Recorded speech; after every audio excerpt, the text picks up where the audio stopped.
Welcome back to Talks with Dr. Gupta and Friends, where we decode the strategic logic of nations in a multipolar world.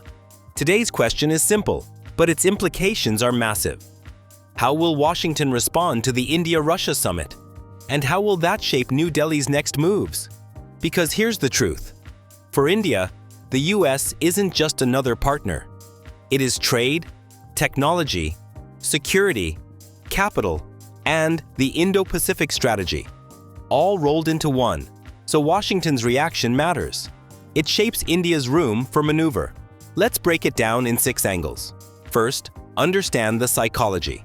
Washington sees India in 2 ways simultaneously: as a pillar of the Indo-Pacific strategy against China, as a frustratingly independent actor that still buys Russian oil, Russian arms, and now showcases warm chemistry with Vladimir Putin. So the US response is rarely black or white. It's always, we need India, but we need India to choose more of us and less of Russia. That tension is permanent. The US does not pressure India through speeches. It pressures through instruments of statecraft. Tariffs. These were already raised on some Indian goods. Washington can dial them up or down. Technology access. Jet engines, semiconductors, drones, GE HAL deals. All are leverage points. Sanctions threats. Not necessarily applied, but signaled, diplomatic signaling. Praise, criticism. Strategic leaks to the media. Defense carrots. New co-production offers to keep India anchored to the US military ecosystem. India reads these signals very carefully. So after the India-Russia summit, what does Washington do? Here's the likely 3-part playbook. Publicly, mild disappointment, nothing dramatic. The US will say, we respect India's autonomy, but hope it reduces reliance on Russian defense. Diplomatic language, no fireworks.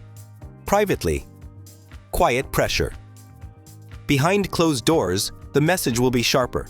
Slow your Russian oil purchases, avoid big defense buyouts from Moscow. Keep us informed. Don't break Western sanctions architecture. This private signaling is where the real pressure happens. Strategically, offer incentives Washington will almost certainly sweeten the pot.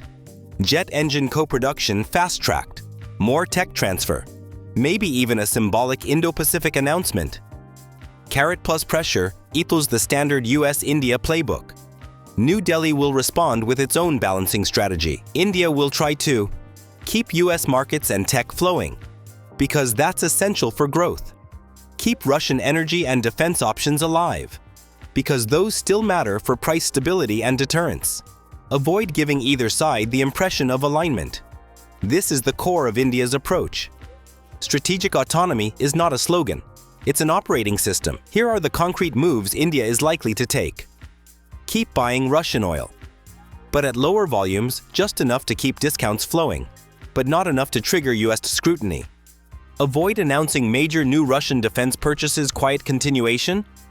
Yes. Big flashy deals? Unlikely. Fast-track US technology partnerships, especially fighter jet engines, drones, cyberspace cooperation, shipbuilding. India will use these deals to rebalance the optics after the Putin summit. Push for a tariff rollback from Washington.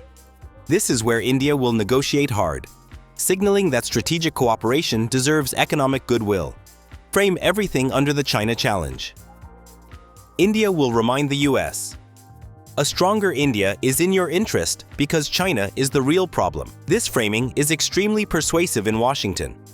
Ultimately, the biggest driver of how the US treats India is China. If China becomes more assertive, in Taiwan, the South China Sea, or the Himalayas, the US-India partnership accelerates easily. If China stabilizes its posture, Washington feels less urgency and becomes more demanding about India's Russia ties. So ironically, India's freedom to maintain ties with Russia depends on Beijing's behavior. Geopolitics is a triangle, not a line. India's endgame is not choosing the US or choosing Russia. India's endgame is maximum maneuverability in a multipolar world. Energy from Russia, technology from the US markets in the West, defense diversification, a hedge against China. This isn't fence-sitting.